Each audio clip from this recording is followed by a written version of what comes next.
Messi was substituted on the 37th minute against Toronto FC, and it has also been stated by Tata Martino that Messi will not feature in the match against Orlando, which will be one of Inter Miami's most important games because if they want to make it to the playoffs, they're going to have to beat teams like Orlando. Now, just to make it very clear on what Tata Martino did say, he stated this to Apple TV. They had to come off. We will evaluate them over the next few days. They trained normally and we felt like they were ready to play. I don't believe it's anything new or anything worse than what they have. It's fatigue. I don't think it's a muscular injury. It's a scar from an old injury that's bothering him. There were no signs of a muscle injury from the scans that we brought him from Argentina national team duty. We also rested him versus Atlanta United because of that scar that was bothering him. And I believe that the situation is the same, that there isn't a muscle injury. But I'm saying this based on a conversation I had with him, not because we have done scans. We have to wait and perhaps be even more cautious than what I am right now. We'll determine how we move forward in the next few days. Now, they're going to have other matches ahead where they can accumulate points, but Orlando is one of the best teams in the MLS as of now, and Inter Miami are going to have to be at their top shape and at their top level if they want to get a decent result against Orlando, whether it's a 0-0 tie or a 1-1 tie. They have to accumulate some sort of points against Orlando if they want to have a big chance to make it to the playoffs. And seeing how Messi was substituted on the 37th minute, it does mean that Inter Miami will need to be a good team without Messi, and that is going to be the biggest question for all of us right now. Is Inter Miami a good team without Messi? Are they a good team without Jordi Alba? Are they a good team without Sergio Busquets? One thing is for sure, Inter Miami have improved overall and also individually with the inclusion of Lionel Messi. And when we do see games where Messi is not there, we can see the difference. We can see these players being much more inspired to win and playing at their top level. It's very similar to the impact that Maradona had with Napoli. There were games when Maradona did not play for Napoli because he was either injured or he had to do something else, and we saw many individual players in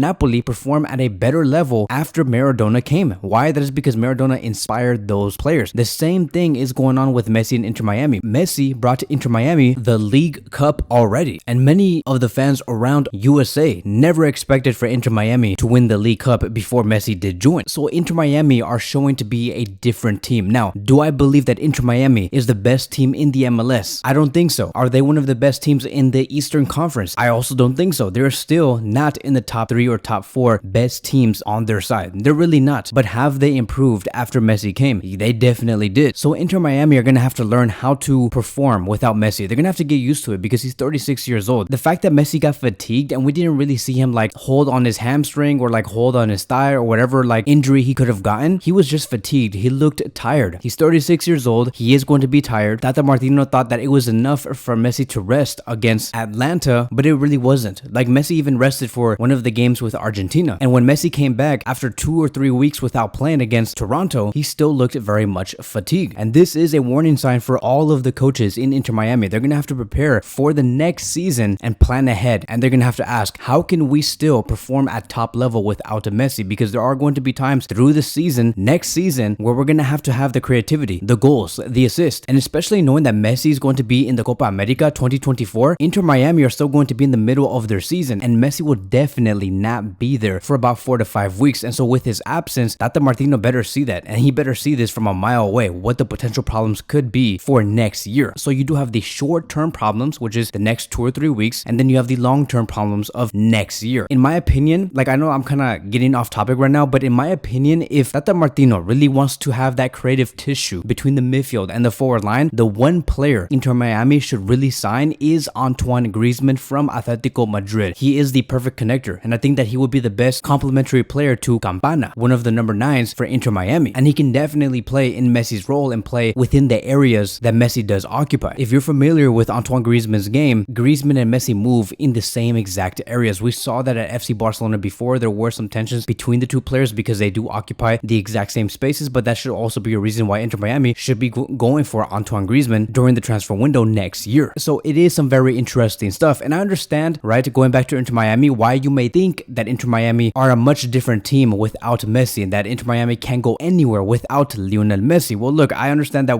Miami lost against Atlanta 5-2, right? A very embarrassing result. Even Atlanta on Twitter wanted to embarrass Inter Miami and said, make sure you bring all of your A players next time. Like, whatever, bro, right? Like, I really don't entertain stuff like that, but we're speaking about a Atlanta side that is one of the best teams in the MLS. Inter Miami just beat Toronto 4-0. Toronto is the worst team in the MLS, so of course we saw 4 goals go through Toronto with ease. But but against Atlanta at their home, they're one of the best teams in the MLS overall. Like when you combine all teams together, Atlanta is one of the best. As a matter of fact, Atlanta statistically is in second place in terms of how many goals they score per 90. One of the best. They average 1.9 goals per 90 minutes, almost 2 goals per 90 minutes. That's very impressive. You also have to keep in mind that they had players like Almada, who is the best player in their conference right now. They also have the top scorer in Atlanta, which is Giacomakis. I don't know if I'm saying that correctly, but they have phenomenal players. And then you add in players like Wolf, Brooks Lennon, Caleb Wiley. They have a total team. So of course we're going to see Atlanta score 5 goals against Inter Miami. Inter Miami are not a 100% built team yet, but they will get there. Keep in mind, Tata Martino came in around the same time of Messi. So of course we're going to be seeing those little downfalls, but overall Inter Miami individually got much better. That player from Finland, who is one of the forwards for Miami, he really improved ever since Messi's arrival. I believe his name is Taylor, who scored 2 goals and provided 1 assist, making up for the absence of Messi when he came off on the 37th minute. There is another player who is Argentinian named Farias, who is a right winger, provided 1 assist and provided 1 goal. Phenomenal. You have Ruiz, who is a tank, I would say. He does take on the position of a defensive midfielder. Ruiz is a tank. He knows how to intercept, he knows how to slide tackle, he knows how to get the ball back as soon as possible, and he makes sure